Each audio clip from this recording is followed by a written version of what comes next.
So friends, একাধিক মহাতারকাকে বাদ দিয়ে চ্যাম্পিয়ন ট্রফির জন্য দল ঘোষণা করতে চলেছে বিসিসিআই। তো কেমন হতে পারে চ্যাম্পিয়ন ট্রফির ভারতীয় দল? তো এক ঝলকে আমরা দেখে নেব চ্যাম্পিয়ন ট্রফি টিম ইন্ডিয়ার দল। তো রোহিত শর্মা অধিনায়ক, শুভমান গিল সহ অধিনায়ক, Virat Kohli, Shreyas Iyer, KL Rahul wicket keeper batsman, Rishabh Pant wicket keeper, তো হার্দিক পান্ডিয়া, রিয়ান পরাগ, যশস্বী জয়সওয়াল, রবীন্দ্র জাদেজা, অক্ষর প্যাটেল, ওয়াশিংটন সুন্দর, কুলদীপ যাদব, জসপ্রীত বুমরা, মোহাম্মদ সিরাজ, অর্শদীপ সিং ও মোহাম্মদ শামি। তো সেই সঙ্গে ভারতীয় ক্রিকেট প্রেমীদের জন্য দারুণ খুশির খবর। আইসিসির ওডিআই ক্রমতালিকায় ১ নম্বর স্থান ধরে রাখল ভারত। শ্রীলঙ্কার বিরুদ্ধে সিরিজ হারলেও শীর্ষস্থান অটুট রাখল রোহিত শর্মা ব্রিগেডের।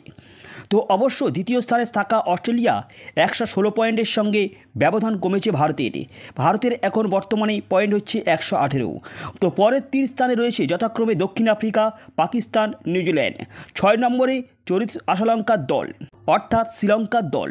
ভারতবর্ষের সুবাদে ইংল্যান্ডকে পিছনে ফেলে ৬ নম্বরে উঠে এসেছে শ্রীলঙ্কা। তো সেই সঙ্গে টি-20 র্যাঙ্কিংয়েও নাম্বার 1-এ রয়েছে টিম ইন্ডিয়া। ৬৩ ম্যাচ খেলেই রেটিং হচ্ছে ২৬৭।